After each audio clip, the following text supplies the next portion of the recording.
नमस्कार किसान भाइयों। इस वीडियो में हम लहसुन की फसल के बारे में बात करने वाले हैं।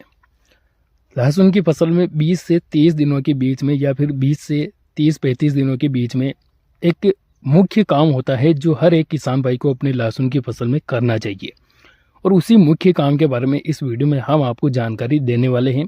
लेकिन उससे पहले किसान भाइयों, मेरा आपसे अनुरोध है कि आपकी लहसुन की फसल में जो भी समस्या आ रही है या फिर आप जिस किसी टॉपिक पर जानकारी प्राप्त करना चाहते हैं, सबसे पहले आप उसको कमेंट में ज़रूर पूछिए, ताकि हम आपकी कमेंट को आगे आने वाले वीडियो के माध्यम से सॉल्व कर सके। जो भी आपकी समस्या है उस समस्या के ऊपर वीडियो बनाकर आपको जानकारी दे सकें।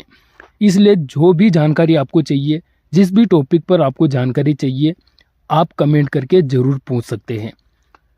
अब किसान भाइयों, बात करते हैं लहसुन के बारे में। जब हमारी लहसुन की फसल 20-25 या 30-35 दिन के आसपास होती है, तो आपने देखा होगा बहुत सारे किसान भाई अपनी लहसुन की फसल में खरपतवार नाशक दवा का उपयोग करते हैं। तो देखिए किसान भाइयों, खरपतवार नाशक दवा के उपयोग से हमारे खेत की उपजाऊ क्षमता कम होती है। साथ ही अगर आप लहसुन की फसल में 25-30 दिन की स्टेज पर खरपतवार नाशक दवा का उपयोग करते हैं, तो उससे लहसुन की ग्रोथ प्रभावित होती है। पौधा शुरुआत में अच्छी ग्रोथ नहीं कर पाता है, तो आगे जाकर उसके अंदर कंद भी अच्छा नहीं बन पाता है। यानी कि एक तरफ से देखा जाए तो खरपतवार नाशक दवा जो है, पहली चीज़ तो हमारी मिट्टी को, हमारी ज़मीन को नुकसान पहुंचाती है। दूसरा, पौधे की ग्रोथ को डैमेज करके हमारी पैदावार को कम कर देती है। अब यहाँ पर खरपतवार को कंट्रोल करने के लिए आपको अपनी लहसुन की निदाई गुड़ाई करवाना है। किसान भाइयों, निदाई गुड़ाई अगर आप इसको केवल और केवल खरपतवार कंट्रोल करने के लिए करवा रहे हैं तो यह बात बिल्कुल सही है। लेकिन अगर आप अपने खेत की निराई गुड़ाई करते हैं, निराई गुड़ाई से खरपतवार को कंट्रोल करते हैं, तो वहाँ पर खरपतवार तो कंट्रोल होगा ही होगा।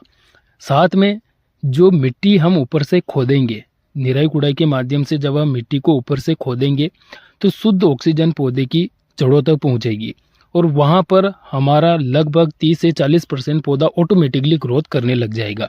यानी कि पौधे की ग्रोथ भी होगी और खरपतवार भी कंट्रोल हो जाएंगे। यानी कि अब आप समझ गए होंगे कि 30 से 40 दिन पर जब आप खरपतवार नाशक दवा का स्प्रे करते हैं, तो आपको खरपतवार नाशक दवा का स्प्रे नहीं करना चाहिए, बल्कि आपको जो है निराई गुड़ाई करवाना चाहिए। हाँ, एक बात है कि इसमें मजदूरों की आवश्यकता होती है, लेकिन अगर आप खरपतवार नाशक दवा का उपयोग करके ऐसा सोचते हैं कि हमारा काम जल्दी हो जाएगा, तो देखिए किसान भाइयों, काम तो जल्दी हो जाएगा और यह आसान भी है, लेकिन हमारी मिट्टी की उपजाऊ क्षमता कम हो रही है, हमारी लहसुन की पैदावार कम हो रही है। तो आपको उस चीज़ पर ध्यान देना है। थोड़ा सा खर्चा करके आप मजदूरों से निराई गुड़ाई करवा लीजिए, इससे आपको डबल फायदा मिलेगा। खरपतवार भी कंट्रोल हो जाएगा और पौधे की जड़ों तक शुद्ध ऑक्सीजन पहुंचेगी, तो पौधा 30-40% ऑटोमेटिकली ग्रोथ करेगा। वहाँ पर आपको खाद भी कम डालने की आवश्यकता होगी। तो ये चीज़ आप ज़रूर देखिए, इसको सोचिए और फिर ही आगे कोई फैसला लीजिए। बाकी आगे आपकी मर्जी, आप अगर खरपतवार नाशक दवा डाल रहे हैं तो वो आपकी मर्जी, लेकिन मेरे हिसाब से आप खरपतवार नाशक दवा का उपयोग न करते हुए मजदूरों से निराई गुड़ाई करवा लीजिए। किसान भाइयों, इस वीडियो में बस इतनी ही जानकारी थी। वीडियो अच्छा लगा तो वीडियो को लाइक करें और हमें फॉलो जरूर करें। धन्यवाद।